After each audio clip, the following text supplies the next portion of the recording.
Welcome, everybody. Appreciate you being here today. I think there's a few more that might pop on as we go, but I just want to be sure we get started on time and fit as much as we can in an hour 15-ish, depending on how we go. I'm Jessica. I'm the owner of Not Shockboxx with my wife and partner, Ashley. I do mostly the art stuff. She does the music stuff next door. We own a music studio next door as well.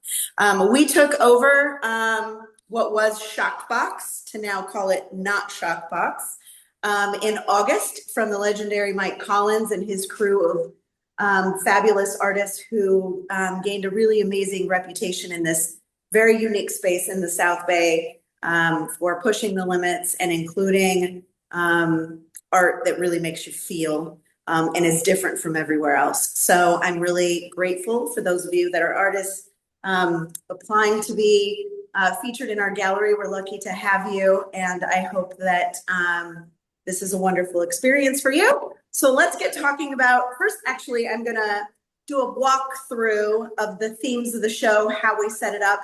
My partner in crime, Karen, is on this call today, although she's on vacation, so I'm grateful that she joined us. She and I did the installation, and we always put a lot of thought into that, so I hope you like the way that we did it. I can't start from the outside because it is raining, so I'll turn the camera around and give you a little walkthrough and a little guide, and then we'll get chatting. So let me turn around here. All right, so as soon as you walk into the gallery here, we start with a wall here that we actually really wanted to put some focus. This is Aaron and EY Eiley. I think I'm going to say that incorrectly, who couldn't join us today. But these are some black and white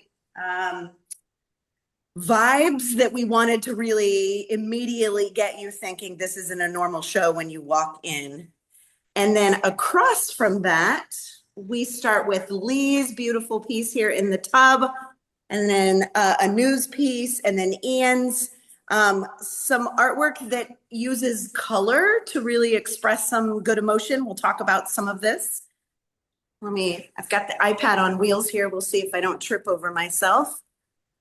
We've got a little bit more of the abstract section over here where we really leaned into beginning of life sort of feeling, the feeling of the start of the trauma, I will say. But Karen, by the way, if I screw up anything, feel free to jump in. And in continuing of some really deep thoughts here, we're going to talk about these for sure. And continuing, and then the family gathering we have over here. This is Kim and Francesca. Jessica, I don't know if I'm saying that wrong. You'll correct me, I'm sure. Across the way over here, we have some portraits. Let me get a little bit closer here. We've got a cool piece here from Turkey. We've got Allison here, Peter Moen, of course, the obvious James Frost. This is the Virgin Mary as a dominatrix. Just love that. More Aaron work here. We have some Cecile. Am I saying that right? Cecile.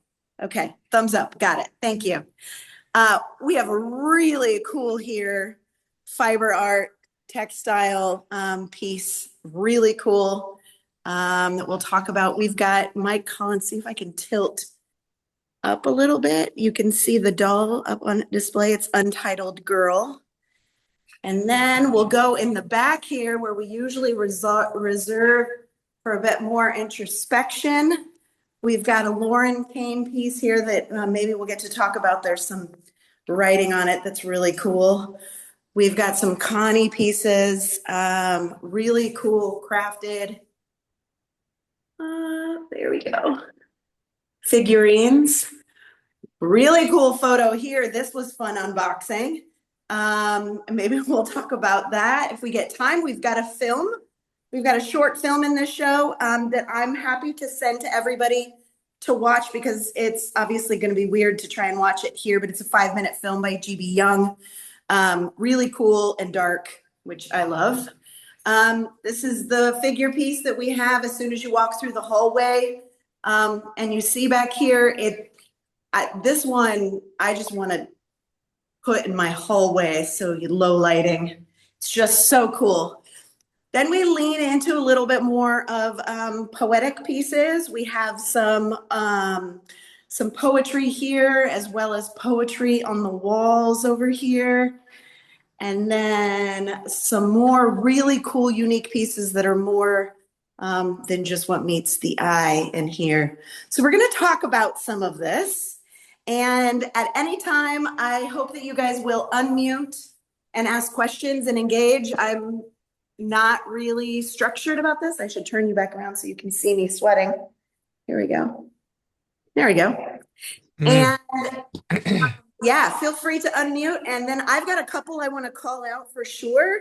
But anybody can interrupt at any time and talk. Was somebody trying to talk just now?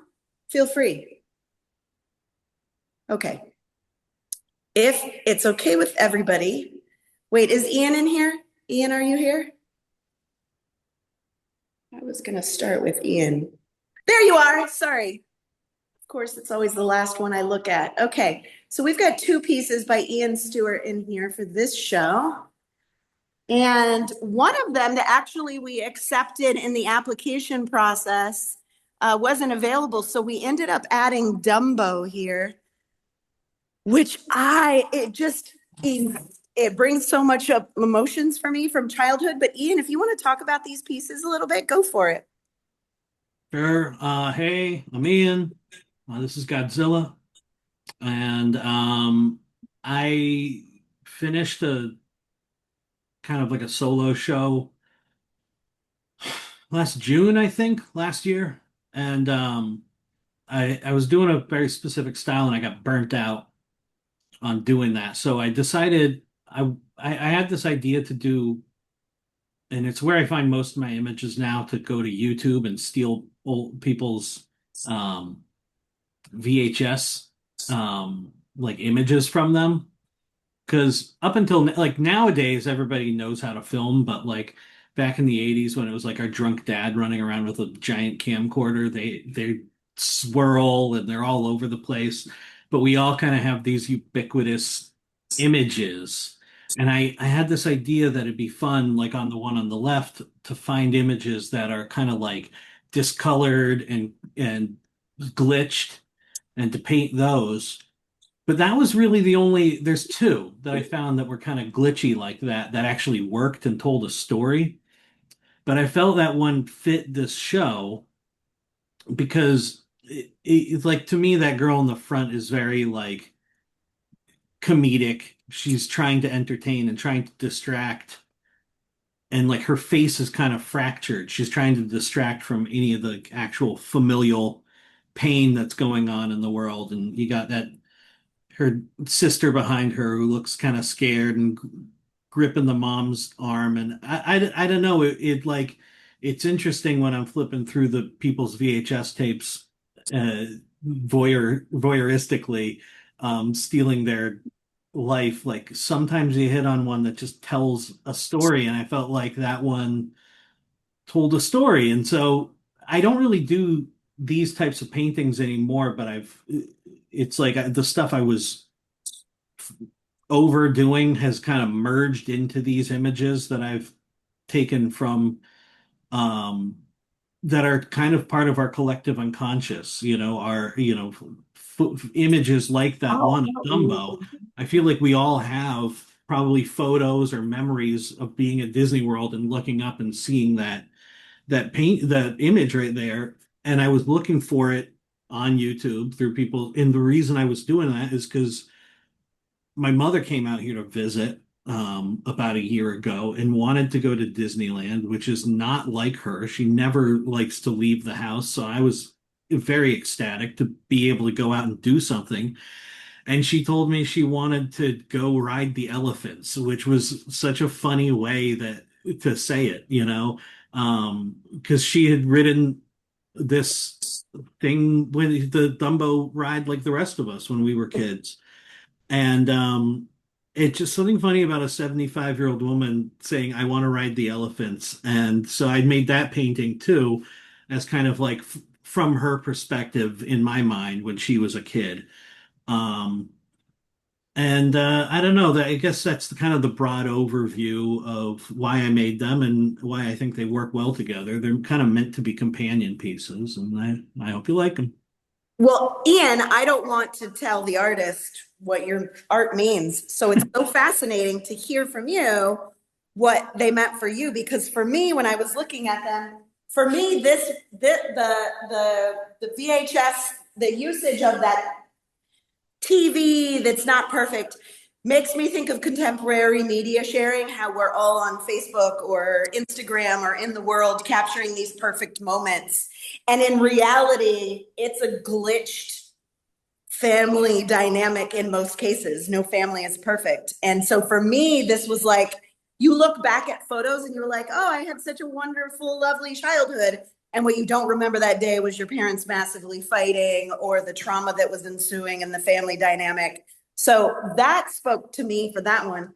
For Dumbo, I actually really loved that you captured the undercarriage of the ride because for me, we all have, well, I have memories of theme parks as a kid, but I thought to myself, what's the underbelly of even parents that took you out and you were out and about, like what you knew about your family that other people didn't know. So that's how I interpret it. I don't know if anybody else Yeah, um this similar.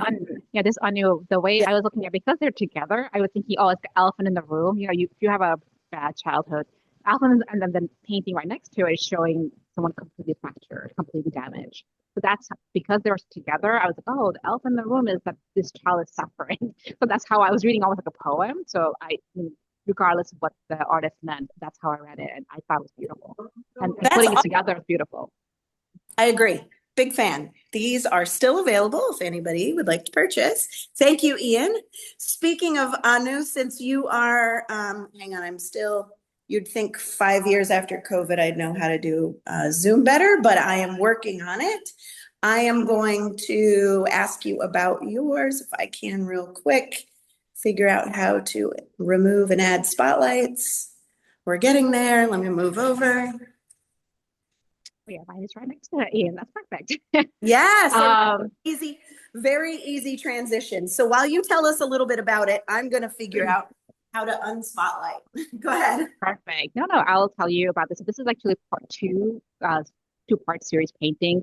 I don't know if all of you remember, like a couple of years ago, there was an incident where an Olympic swimmer, I think she was a synchronized swimmer, basically sunk to the bottom of the pool while the whole world was watching, and she was drowning in plain sight until her coach saw her and kind of dove in, and the whole world, oh my God, was she drowning? Like they had no clue. So kind of like the Ian thing with the elephant in the room, was, hey, a child is suffering right in front of everybody.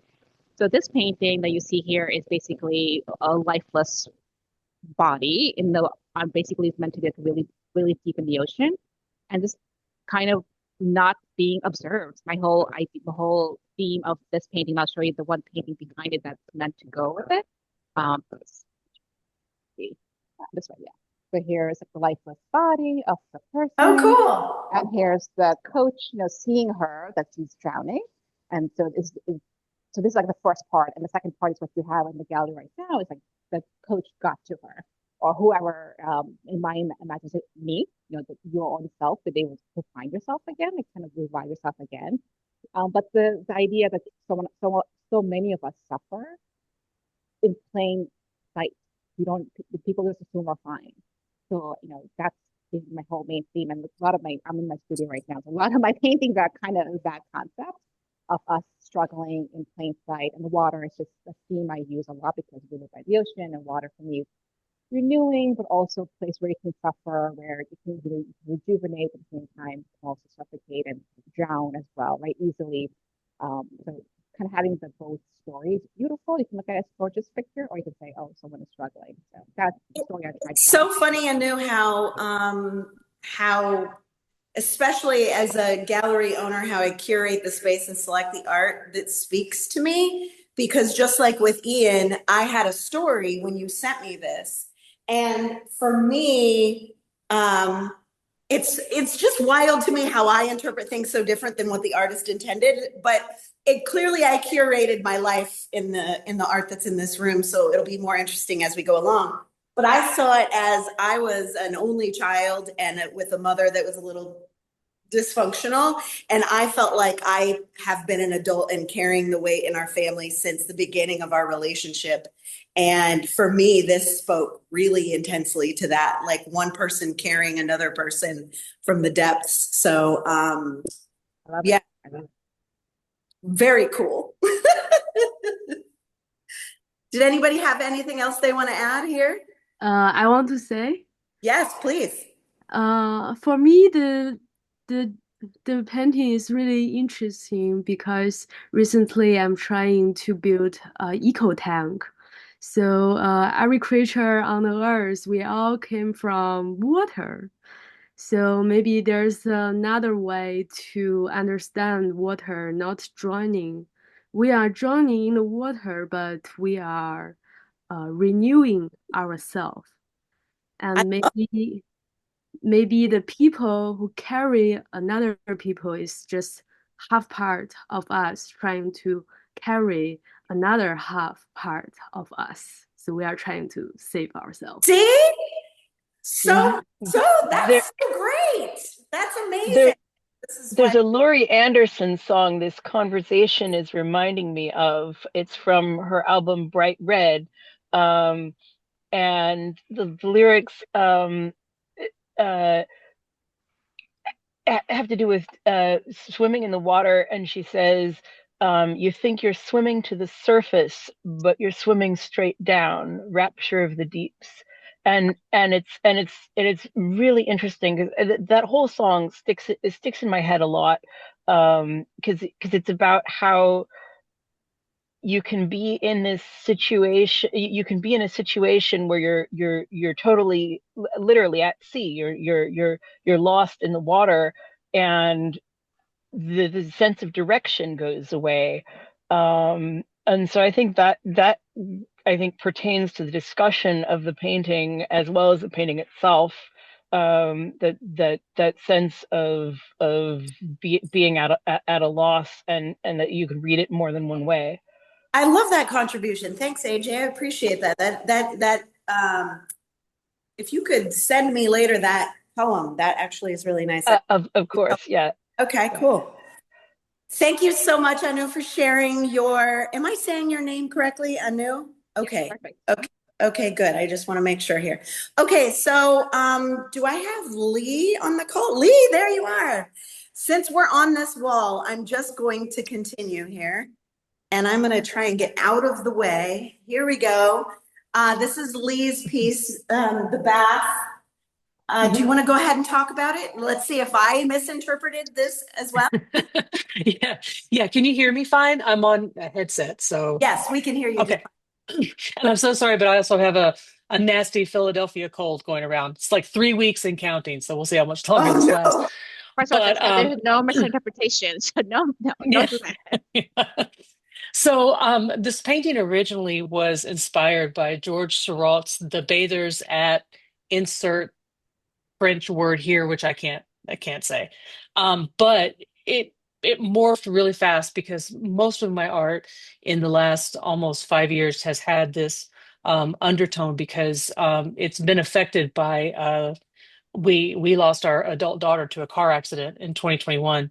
And so there's a longing and a sense of loss through here. But I got to thinking about where where do we as women, where's one of the only places that we have private time? And it's, after we become mothers, and it's usually in the bathroom, as we're all like taking a bath and getting ready. Hopefully we can grab those little snippets of time. But after she died, I found that time for me was spent more kind of dealing with all of the unresolved things that come with parenthood, with being a mother. The conflicts between mothers, daughters, and the unresolved anything that as every parent probably would never talk about, but definitely feels. There, you always carry a little sense of guilt about you could have done something better, for them when they were younger. There's always a situation, and those feelings have been amplified, obviously. And so for me, that's what she represents. She represents that time that I spend just reflecting on that. and just that alone time, because it's in those times of silence that your mind is kind of the loudest. And so that's really what she represents. And I don't usually put it out there in the descriptions because I never want to influence what viewers are going to think about a piece. But I work all in acrylics, so all of my paintings are done in acrylics, and I try to blend just the living snot out of these things because acrylics dry really fast as we work with them. But yeah, so and then I like to work big, which my poor husband, he's the one that gets stuck carrying things around for me constantly. And so he's like, can we go a little smaller? Do you think maybe a little bit, a little bit? So yeah. But that's the story of her. She was inspired by one thing and wound up being something very, very different. And she, interestingly enough, Jessica's been kind enough to ship her for me. She's actually going to another show in December at the Dama Gallery in Los Angeles. And so she's leaving from Not Shockboxx and going straight there. So who knows when she'll show back up here in Philadelphia. Hopefully she'll find her home. Hopefully. But who knows? I would say, I mean, maybe she'll sell. I'm a lot of obsession with this one. A lot probably because it's the first thing you see when you come in the gallery, but a lot too because the blue tones are just so welcoming. Yeah. It's a peaceful vibe. And then it's Yeah. such an intimate moment. It truly feels like you're peeking in somebody's bathroom. Yeah. And Well, go ahead. well, kind of like what a news painting was like. I actually, we spent 7 years in Florida and we lived very close to the beach. And I've always been a competitive swimmer my entire life. That's what I did all through school. So I have a very big kind of affinity for water. So there's a lot of blues and greens that run through all of my work because to me, that's kind of just where I find my home is in a pool, in the ocean. It's just where it is. So Love that. Well, thank you. you're in Philly, so we're at the beach, so feel free to I come. know.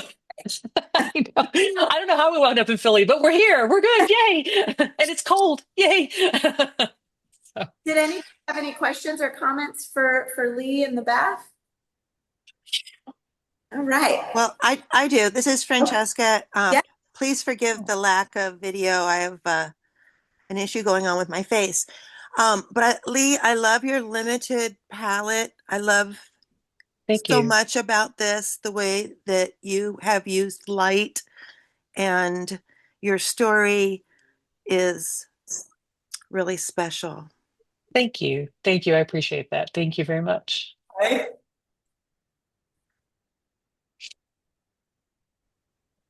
Right. So sorry. We've got an event next door, so it's two events going on at once here. Okay. Thank you so much for sharing, Lee. Thank you. Appreciate that comment, Francesca.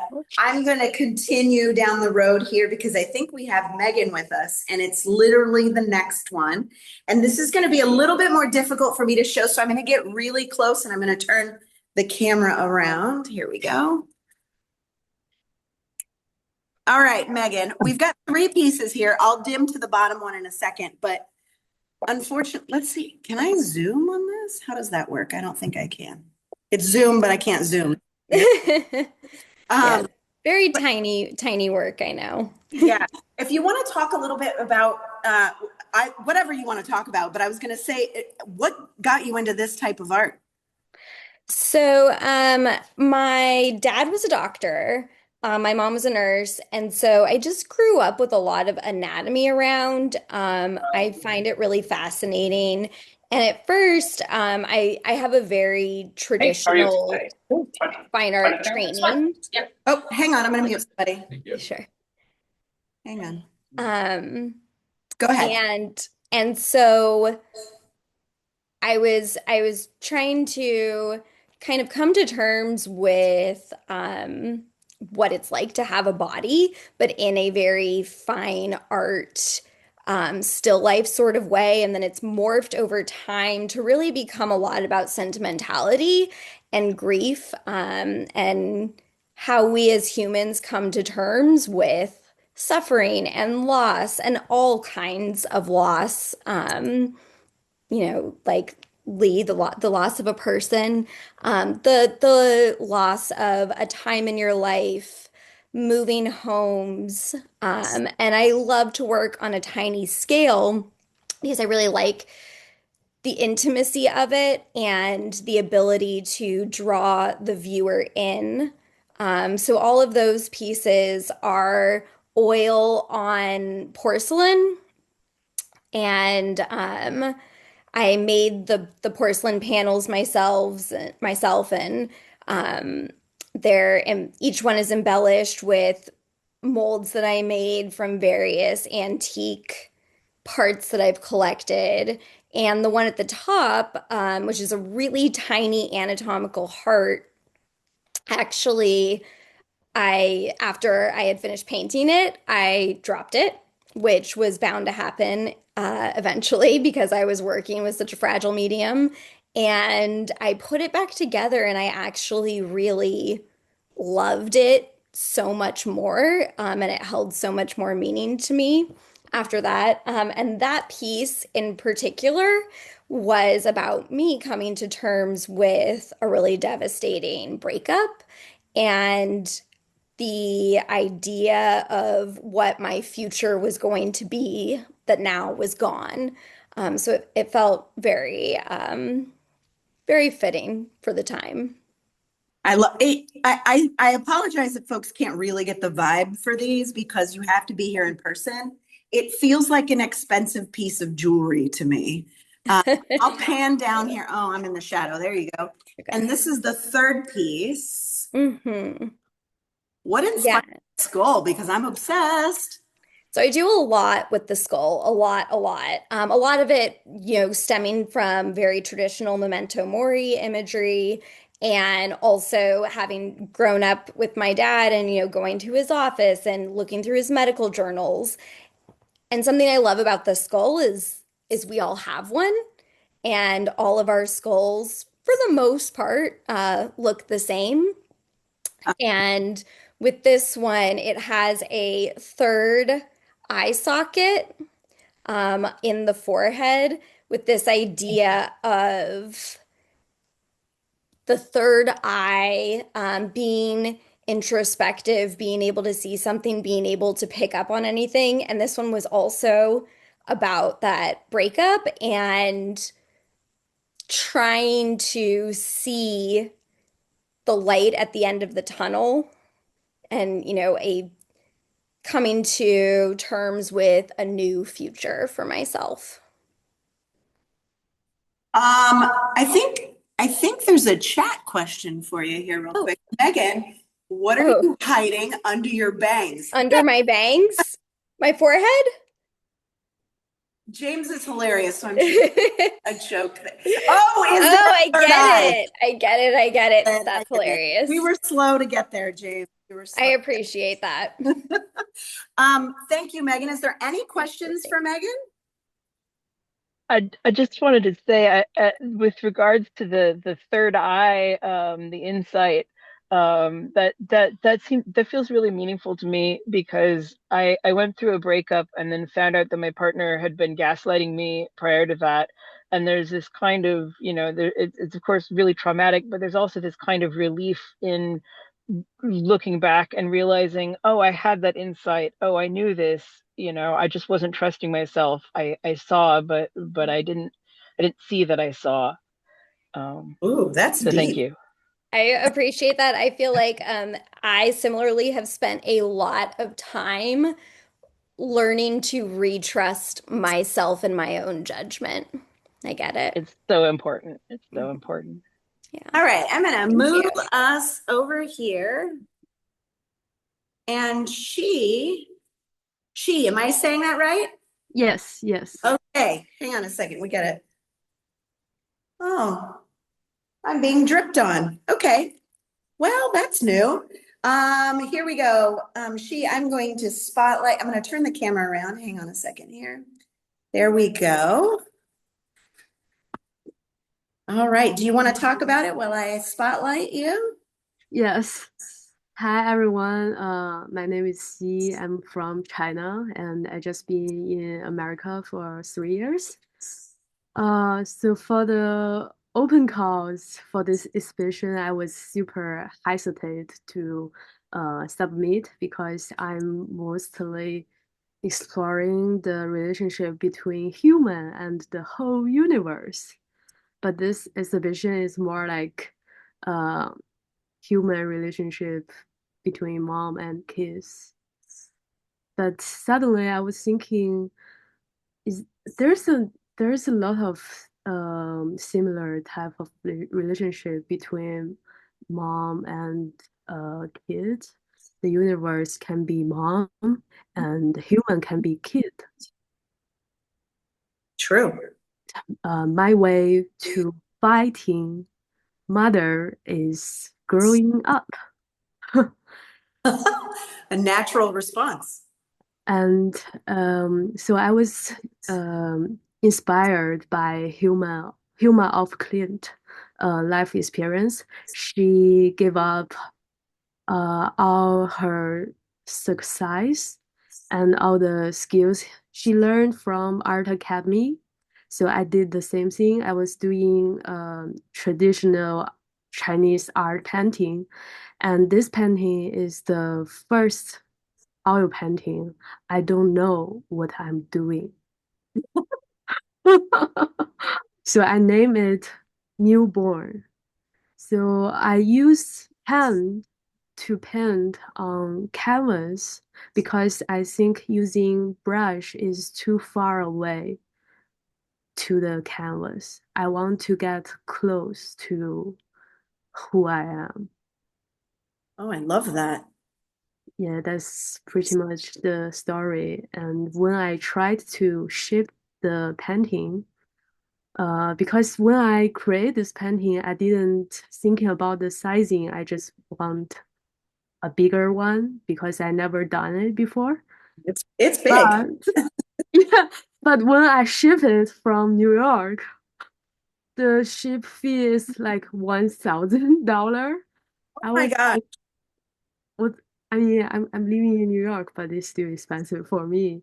And there's a stranger working in UPS. He just helped me in the end, give me their stuff discount. So we make this happen. Yeah.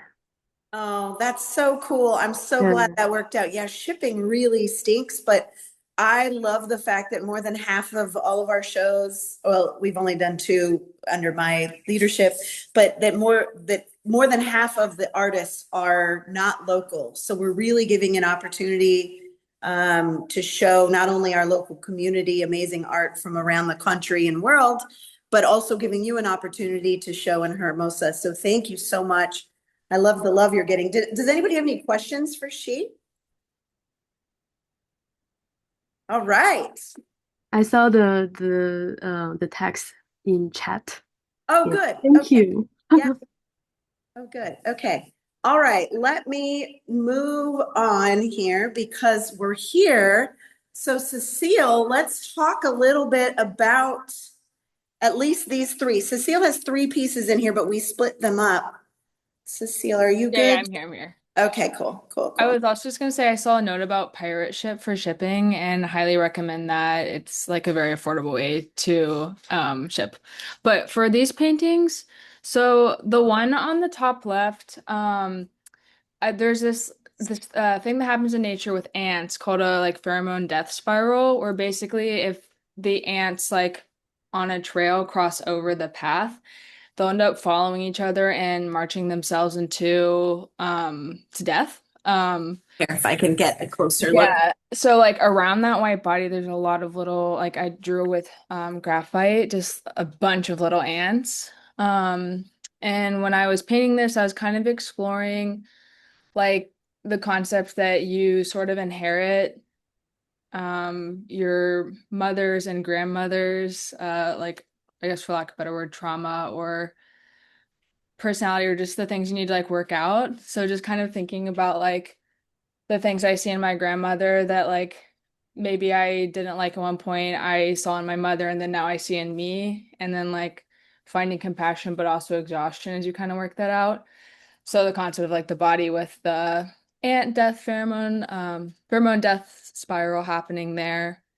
To the right, this painting was actually in another show called Mother, so it's like kind of cool that it's here too, like very mommy vibes. but it is kind of the idea of like a fetus falling head first, like either whether it's like a mother archetype kind of concept or being reborn or like feeling kind of like clumsy and figuring things out. Like you fall into the earth and it just kind of feels like you keep doing that until the end, I guess. And then the one on the bottom is more of an abstract and less figurative, but I like had a period where whenever I would feel anxious about like my family or certain family members, because you can kind of see there's like five circles, three on the top and then two towards the middle. Um, yeah, through dealing with things with my family, whenever I would feel really anxious about them and like knew you just kind of had to like sit in the anxiety, there's nothing you can do, like checking in on them or worrying about them would kind of like position them differently. And like, so I have a few of these where it's like the similar shape, but they kind of shift based on like who I was most worried about. Um, yeah, Awesome. those are all acrylic. Does anybody have any questions for Cecile for these three? James is asking which circle are you? Oh, I'm like, that's a good question. I'm always the top left. Yeah, top left. I'm always, yeah. I'm the one who's like, no, what's going on? Are y'all okay? Awesome. I love that question. Yeah, this I I know. have a I question. didn't. Yeah, I didn't know the story about what how you explained it, but I just think it's very expressive. And somehow you managed just using the colors, be very expressive in what story you're trying to tell. So I Thank love it. you. Whatever you're doing. Yeah. Yeah, it's a like active meditation practice. I have a question. Why you choose color red?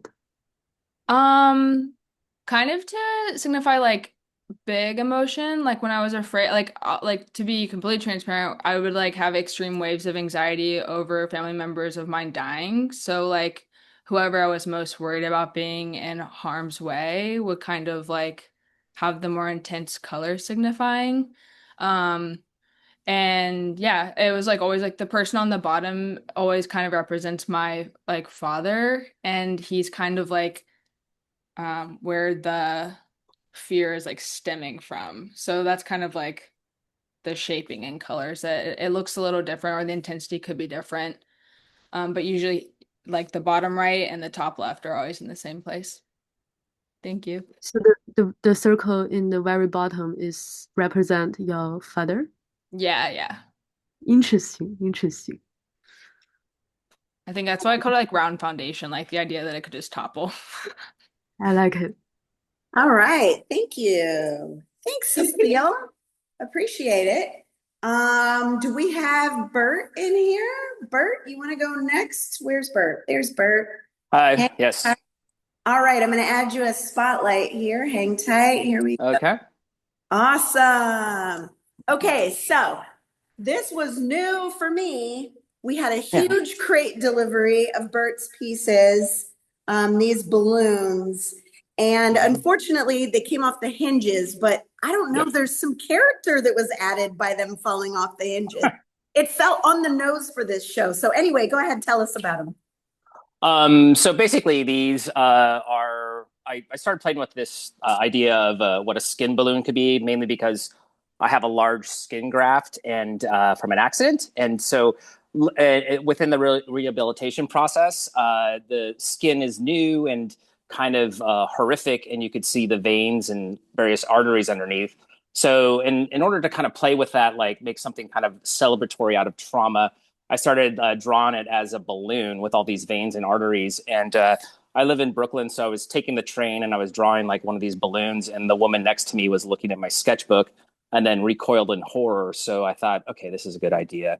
So, and then on top of that, I just wanted to play with, kind of like the severance of a limb and kind of make it more fantastical. And so I embezzled the nails on the hand with like diamonds cut out from fashion magazines.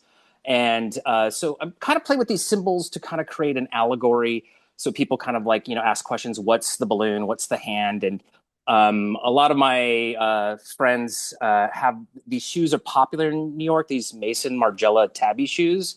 So I kind of just saw them everywhere. So I started putting them in, like this hand was Okay. wearing these shoes.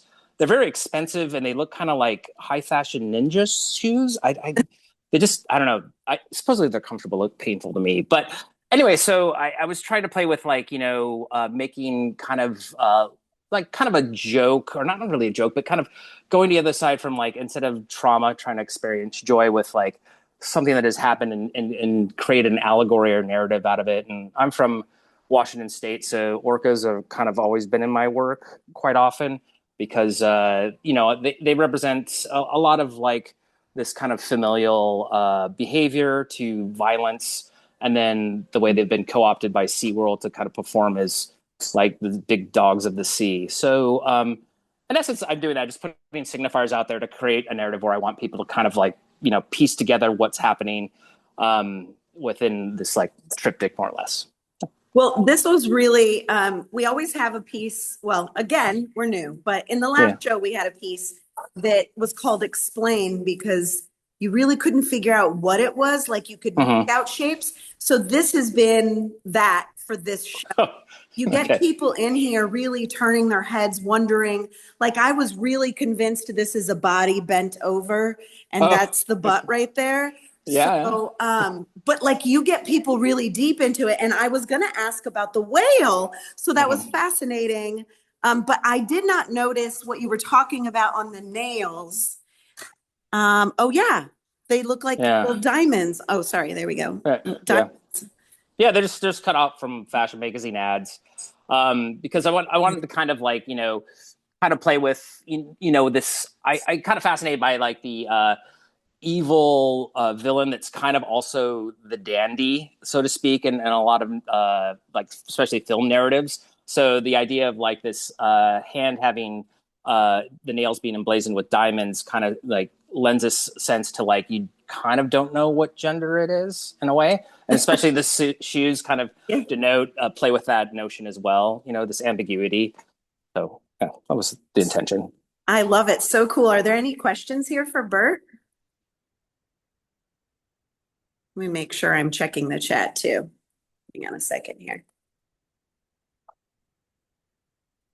Oh, she says she loves your attitude to connect the skin issue with a balloon. This trio just really works. So I really appreciate you, Bert. And I know you went through a lot of effort to get them here. We appreciate that. And we've got a big old crate in the back room. So appreciate that. Yeah, sorry. I work in art handling, so it's No, you're all good. No big deal. Yeah. No big deal. Right. Awesome. Right. Thank you so much for sharing that with us. Appreciate it. All right. I think I'm going to turn Francesca. Are you still here? Yes, I am. All right. I'm going to spotlight you as soon as I can figure out where you are. There you are. Here we go. All right. I happened to be listening to you in here the other day explaining this to friends. So I hope you don't mind repeating. Oh, I'm sorry, AJ. I spotlighted you. Not a problem. I don't have a video anyway. So okay, there you go. Well, then we'll just. No worries. You can rotate the other artists through. Okay. A lot of similar themes to some of the other artists. So this is a piece I call Family Portrait. And the background was designed to give you the idea of confined space. And I kind of made it standard, whereas it might have been more realistic had there been portholes, because really most of these experiences happened at sea. And so this is the feeling of confinement when you're on a small boat sailing who knows where, Mexico, the offshore islands, with two alcoholic parents. So I'm there in the center, and then my brother is off to the side with the blonde hair, and that's Dad in the back with his arms, crossed, and Mommy Dearest there pounding on the table. So I painted this a long time ago. I'm quite honored to be able to pull it out and have it on display. I want to thank you, Jessica, for that. And so this was made in 2002. And at that time, I was heavily enamored with the German Expressionists. And the German Expressionists, in particular, Max Beckmann. And if you check out his self-portrait with a cigarette, you may fall in love with him as well. And it was the strong, bold outlines.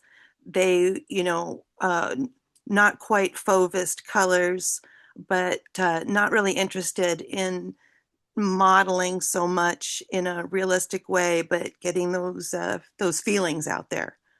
So this is my piece called Family Portrait, and it's a real honor to be here in the studio there with everybody.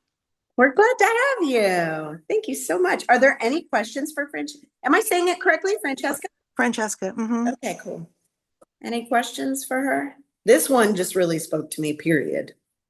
I mean, it was literal for me. Thank you. When I saw your theme come out, probably a lot like the other artists here, we were like, yes, finally, a place for some of our pieces that have been tucked away or either figuratively or literally, right?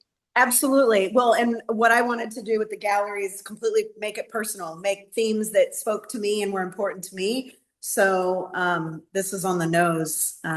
We did Pray the Gay Away. We had James Frost, who is in here and does amazing work. And then Mommy Dearest. And we've got some stuff coming up, maybe a red light district for those of you that have painted nudes or anything like that. That's coming up. We've got a bunch of stuff. Okay, let's move on because I want to be sure to include as many people as possible. I don't know why I turned it around to me, but I'm going to go here around the corner to Ellen. Let's go here. Ellen, you're still here, right? Yeah, and it's actually Alan. Alan, I'm so sorry. That's okay. Okay, good. I'm learning how to say everybody's names now. Although on. you know what, before you turn to me, I saw AJ needs to go at 6. So okay, cool. Do they have work? Yes, AJ, hang tight. Let me turn around here. Thank you, Alan. I appreciate it. All right, so AJ, let me redo the spotlight here real quick. Where are you, AJ? There you are. All right, so AJ also read the poem at our opening, and we updated the bio statement here. But go ahead, AJ, tell us about this. Thank you. So basically, I wrote this double sonnet this year, and I've been writing a series of poems this year that are basically my radical honesty poems. And I have a rule, for myself as a poet, which is that I want the people who I'm writing about to be able to read it and hear it if I have a good faith relationship with them and to any extent. And when I was a child, I struggled a great deal with my mother. I'm transmasculine, and my mom and my sister, I think, were both expecting me to be a girl, and I was doing a really terrible job of it. And I think once I figured out that I wasn't a girl, I was able to form a healthier relationship with my family. But there was a lot of damage done in the interim, both in both directions between me and my mother, because she expected me to be something I was not, and I was kind of a holy terror as a result. And so this poem is about how she and I wear almost the same shoe size, but I never fit into women's shoes very well. And it uses that kind of as a metaphor for the whole relationship and my process of growing up with her. And my mom is actually also who I owe my sense of radical honesty to. I'm a second generation hippie.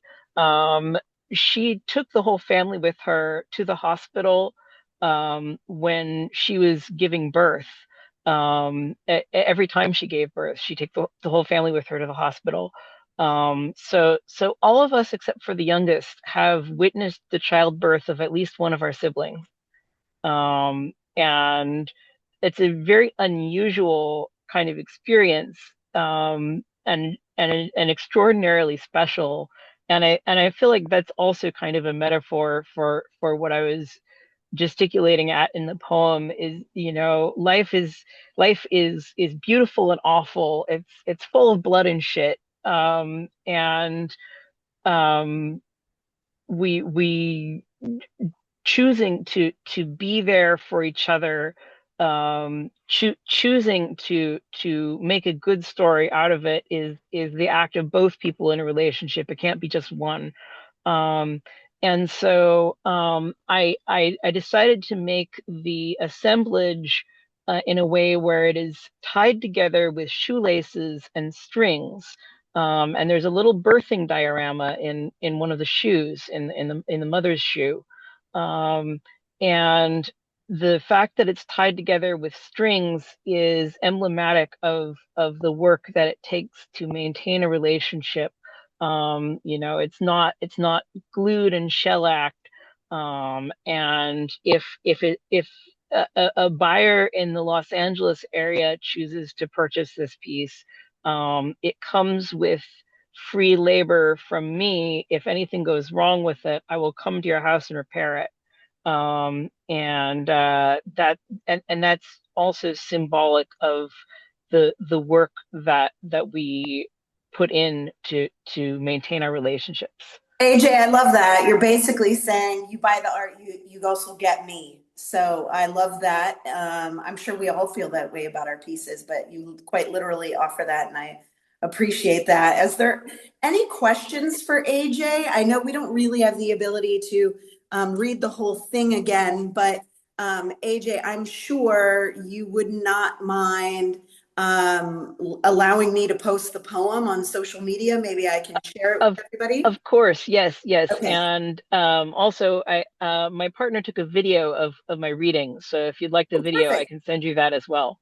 Oh, perfect. Um, That would be great. Thank you so much for sharing, and I appreciate thank you so much, and for working with my timeline. I'm it. volunteering at Beyond Baroque today for their big fundraiser, and Well, so volunteering is important, so I appreciate you so much. Thank you so much, AJ. All right, thank you. back to Alan here. Alan. All right. Hello. There you go. Okay, here we go. So we actually your bottom piece right here sold. I don't know if I told you that. And Oh, the awesome. buyer is here in the chat with us, Allison. Hi, So Allison. she might have a Thank you question. so much. And Anyway, I recognize your hair. Are you the one that was kneeling in yes, front of it? it was her. I love that photo so much, and thank you. That really means a lot. Okay, do you want to So tell us about the pieces here? Let me separate them a little bit. okay. Go together. You want to tell us a little bit about this? Sorry for the glare. Yeah, they these are two to echo what Francesca said. These are two pieces that have been difficult to sh put into shows because there's not a lot of opportunity to explore this particular theme. So, Jessica, I would like to thank you first, and your partner Karen as well. Um, this piece, I made it because I wanted to explore the idea of breaking cycles, cycles of familial trauma, and I've my grandmother fled Europe during World War II and came to the United States and carried a lot of that trauma. Then, when I was a kid, she had had a stroke, and I never really got to have those conversations with her, but she would have these explosive episodes of anger and sadness that were really, confusing as a child. And she had taken a lot of that anger out on my dad when he was a child. And then, that had kind of trickled down. My dad struggled with anger when I was a child. And, at a certain point in my adult life, I was interested in breaking the cycle as that kind of, rose to being in pop psychology and became a popular discussion. So that's what that piece is about. And I think it's just kind of funny, the Matryoshka doll breaking open like an egg. There's nothing left. It's something new. something reborn. So that's, kind of the backstory, how I think about that piece. And Alan, I was going to add real quick here. There's some details that you can't see unless you're here, but that must be your signature print there. But this firefly that's here, like there's some real details. It's giving a little bit. Also, James does that as well. So I love the little details in it. The skin of the feet here feel just so real. Really, thank you. yeah. Yeah, I guess there's also like a little bit of a, I don't know, chicken and the egg thing going on. The chicken legs I kind of thought of as like, being related to the mythology of the Baba Yaga. And then I kind of called it like Baba Yaga Babushka, like for my grandmother. So I love I that. guess like the background is kind of very much like a brain, but the like a weird mental landscape of the brain, and It where is actually. I just noticed that. where the chicken foot is stepping, it's actually like kind of the color is more morose, and Yeah, you can see it's like so it's almost, sorry, the camera yeah, does. it is a very shiny painting, so I apologize for that on Zoom, but No, no worries. yeah, where it's desaturated is kind of where like I was thinking of like the witch kind of like taking the color out, taking the energy out. Um, Awesome. so Awesome. You want to tell us about this one? yeah. And so that one, it's a depiction of, my own hands actually writing into a journal, and it says, "For God's sake, get out." Um, the rings on my hands, there's kind of like there's like an earth on the middle finger, a moon on the left index finger, and then a sun on the other finger. So there's kind of like a cosmic celestial thing happening there. But this piece is really just about like acknowledging a moment when it's time to move on, when you know that you're in a toxic situation and need to get out. And the first step is admitting that to yourself, so that you can let the pieces fall into place. So true. So And true. so that one's not, I guess, related to a specific family trauma, but it speaks to my own recognition that I have stayed much too long in situations in the past. So, Alan, you're not alone. We've all been there. I, Are there I any have something. questions? I have something to say about that. I Yes, really that one was speaking to me, and it was speaking to me with a different story. oh, I would love to But I hear it. loved it. Yeah, I want to tell you, you'll like this. So I looked at it. It's beautifully painted. I looked at it. It's hands. It's a journal. I am compulsively making new journals. I've got the house is full. It's like a litter place of journals and papers and things. I'm constantly doing that, and I've been trapped in the house with paperwork for many years. So I have notes up to remind myself to go outside. So I looked at that and I said, for God's sake, stop journaling and go outside. And then I I love realized that. later, in the context of mommy dearest, it's like mom going, for God's sake, get the hell out of here. I can't stand you kids one more moment. Yeah, I so love that. yeah, there was two ways, but to me it was just a very quiet thing. I came upon it. It was hands on a journal, and it says, for God's sake, just go outside. And also you had mentioned part of it was from the pandemic. And I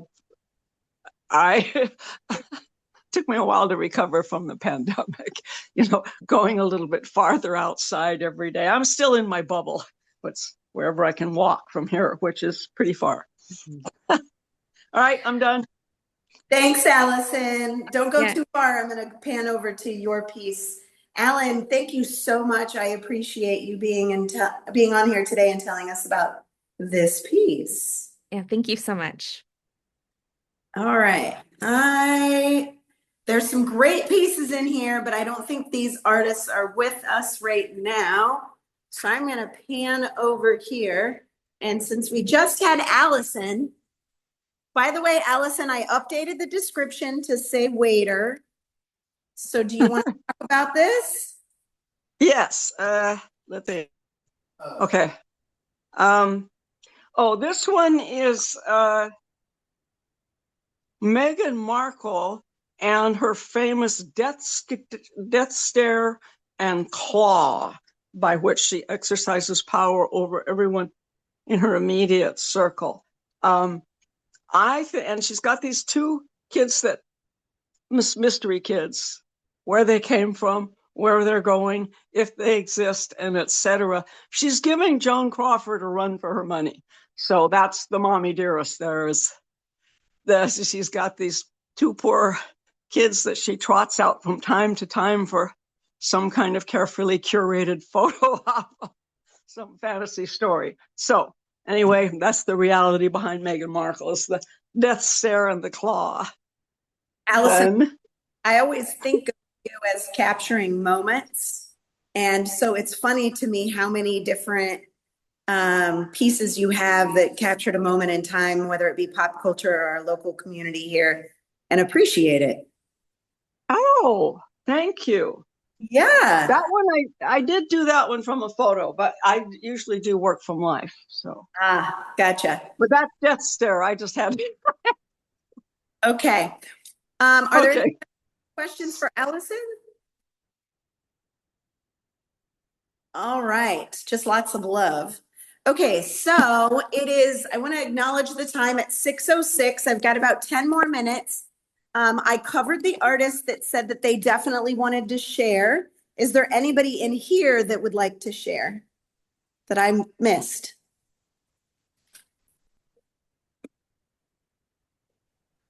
Oh, I would like to talk. Yes, I'm so sorry. Who's speaking here? This is Peter. In fact, you're pointed right at the painting. Peter. Yes. Here we go, Peter. Well, this is a painting that I did when my mother died. And since then, I have had some repressed memories come forward. When I was growing up, somebody mentioned gaslighting. My whole family used gaslighting except for me, which was very confusing. But I know the crazy thing is, my parents farmed us out as sort of like sex slaves for either money or being in a group of people who were all pedophiles, and they would molest us, me and my brother. And so it's weird because, when you get molested like that, the next day you're still with the same people and they're making you breakfast. So it's just a bizarre way of living and growing up. And I'm just getting to the point, I'm 68 and I'm just getting to the point where I'm free from all that. So the painting looks like, and I have to say also, my mother had serious mental issues and never sought any help because she, grew up in a time when women, if you went in and you said you had mental problems, they would give you some Valium and say, relax more. And, It's so true. And so she didn't want to buy into that. So she always avoided.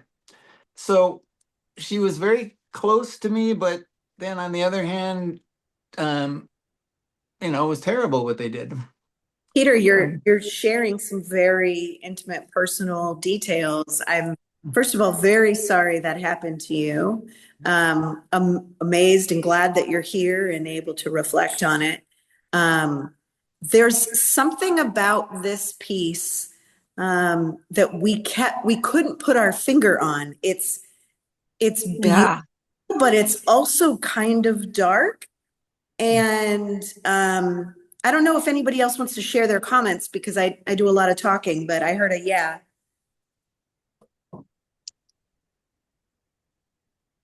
Was there somebody I there? think that was me. Was my microphone still on? Oh yeah, Allison, go ahead. Um, I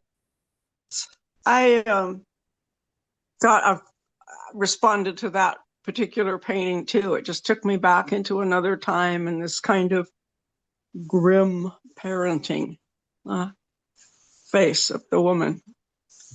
I don't know. Is that rural or was that in the city? We grew up in the city, but she grew up in a rural area in Canada and Minnesota. Hmm. Yeah, so I just got this kind of, yeah, well, I'm a mom and that's what you do. And yeah, well, kind of feeling from it. Nice looking person, beautiful painting. Yeah, But to me though, yeah, Thank it's you. just a little bit more frightening than that. There's something about the expression in the lips and the lack of there's no smile in those eyes. You know, it's just it's a compelling piece. What is she looking Oh, at? thank you. That's what I want to know. What is she looking at? I don't, I mean, it's a very far away expression, and it yeah. almost seems like she's daydreaming Yeah, maybe about something else. But I just wonder, what is she looking at? What's off camera? What's out of view she may be that looking she's inside. seeing? Oh, Are you that's a working good one. are you working off a photograph or this is your own impression of your mother? No, it was actually a photograph. Okay. That's Wow. how she photographed. Usually people smile on a photograph. It's interesting. Um, not to bring humor into this, but James commenting in the chat here that she needs to meet Mary. Right here. She needs to find God. My God, yeah. Thank you so much for sharing that, Peter, and sharing so much of yourself with us. It is a true juxtaposition to have James's piece immediately next, because there's so many hidden gems in James's pieces all the time. You've got, the hints to the dominatrix, lifestyle back here with the juxtaposition against sort of the old world. And the ring that she's wearing just jumps out, and there's a ball and chain down here. Like, it's just a throw in the face to what you imagine, the Virgin Mary to be. Very cool, very neat. James, you can type in the chat there if there's anything else you wanted to add to this piece. I don't want to put you on the spot, so you certainly don't have to. What do you, they're asking, you're asking us. What do you think the ball and chain is connected to? Oh, okay. Let's see if I can get closer here. Oh no, you didn't, James. Yes, he did. I love it. I love that Mary is wearing leather, and now I have to wonder, what is it connected to? There's definitely pieces in this show and always with James' work that every time you see it, you see something new. So definitely a lot to see. Thank you so much, James. I've got 3 minutes left, and if Cecile is still here, oh yeah, Cecile, you still are. I want to talk a little bit and maybe close on this one right here. Yeah. Fun fact about that one. Real quick, sorry. Oh, good. Thank you, Peter, for sharing, and thank you, James, for sharing. I appreciate you both. Me as well. All right, go ahead. So this one was kind of fun to start the painting, or mixed media piece more so, but painting, I was using expired makeup as like the base like foundation. So that's kind of fun. Definitely recommend. It's like, I don't know, kind of playful. But my favorite thing about this is, so then I wrote words that go this way and then the faces go this way. And I always kind of like leave the instructions with it to like go back and forth to read them both. So it's really fun when it's hanging because you'll see people like tilting back and forth, which is kind of like a fun interactive, like it's nice to have a direction on how to engage with a piece. But yeah, other than that, it's kind of like emo, I guess. It is a little emo, but it's Yeah. also playful. There's an interaction element to it that you mentioned that gets people really questioning. I mean, the facial expressions, you have to really tilt. Oh, see, I tilted too much. You have to tilt in order to really see some of them. I'm looking at like, what is this? That's like I either ate a sour lemon or like I'm really disgusted. Yeah. I have background training in graphic design, so I feel like a lot of like cartoon or like more graphic qualities will pop up in my work. And also pink is like definitely a through line. For sure. And then there's even just a nose up here. Yeah. Some Definitely, teeth. definitely a lot to look at. Thank you. All right. So with that, I appreciate all of you for joining us today. I am going to try and turn the camera around here. Okay, awesome. Thank you all for joining us today. I'm going to take this video and post it online. And then I'll make sure that it gets to stay there. And thank you all for participating. The closing shows next weekend. So for those of you that are local, I hope you'll join us again and bring all your friends. I'm going to lean into really pushing the art and sales this week. I kind of lighten up on that in the beginning and then try to nail down in the end. So I appreciate all of you. Thank you so much. I hope you have a Thank you, wonderful Jessica. Thank you. Thank Thank you, you. Jess. Thank you, Jessica. Thank you. That was great. Thank you. Thank you. Thanks, guys.